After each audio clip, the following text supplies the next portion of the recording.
या न्यूज 18 लोकमतच्या प्रेक्षकांपर्यंत आपण पोहोचवली त्याबद्दल पुढची महत्त्वाची बातमी बघूया। महाराष्ट्रातनं एकामागून एक प्रकल्प राज्याबाहेर जात असल्याचं चित्र अद्यापही कायम असल्याचा प्रकार समोर आलेला आहे। कुवेत इथल्या कंपनीचा रिफायनरी आणि फर्टिलायझर प्रकल्प ऐन वेळेला विदर्भाऐवजी मध्य प्रदेशमध्ये गेल्यानं आता सर्वांनाच धक्का बसलाय। कुवेतची ही कंपनी मध्य प्रदेशमध्ये आता 26,000 कोटी रुपयांची गुंतवणूक करणार आहे। मध्य प्रदेशमध्ये पार पडलेल्या गुंतवणूक परिषदेनंतर ही घोषणा करण्यात आलेली आहे। महत्त्वाचं म्हणजे या कंपनीचे प्रतिनिधी 6 महिन्यांपूर्वी नागपुरात येऊन केंद्रीय मंत्री नितीन गडकरी यांची भेट देखील घेऊन गेले होते आणि यावेळेला प्रकल्पाबाबत कोणतीही अडचण येणार नाही असं आश्वासन सुद्धा दिलं गेलं होतं।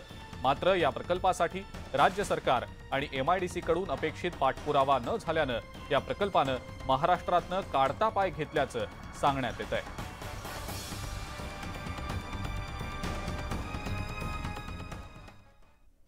टाटा एअरबस प्रकल्प गुजरातला गेला। वेदांता, फॉक्सकॉन आणि सॅफ्रन ग्रुप देखील राज्याबाहेर गेला। आता कुवेतच्या एका कंपनीचा रिफायनरी आणि फर्टिलायझर प्रकल्प मध्य प्रदेशात जाण्याच्या मार्गावर आहे आणि यावरून आदित्य ठाकरे यांनी पुन्हा एकदा राज्य सरकारवर हल्लाबोल केलाय। राज्यातल्या राजकीय अस्थिरतेमुळे मोठे प्रकल्प राज्याबाहेर जात आहेत। हे सरकार टिकणार की नाही याबाबत गुंतवणूकदारांना देखील विश्वास नसल्याचा टोला आदित्य ठाकरे यांनी लगावलाय। विदर्भामध्ये आम्ही एअरबस टाटा आणण्याचा प्रयत्न करत होतो। सरकार बदलल्यानंतर ते गुजरातला दिलं गेलं।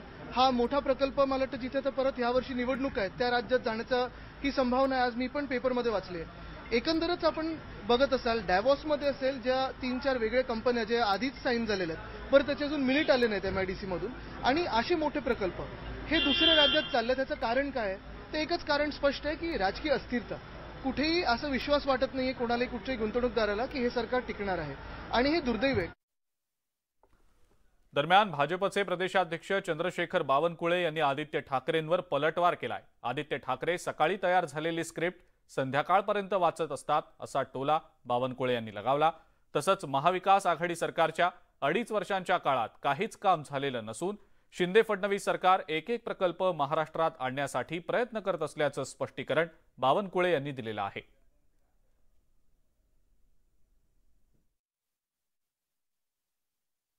हे सकाळी झोपून उठल्यावर स्क्रिप्ट तयार करतात, तेच बोलतात, त्यांना काही माहिती नाहीये। खरं तर 2.5 वर्ष सत्तेच्या गुंगीमध्ये त्यांनी काही केलं नाही।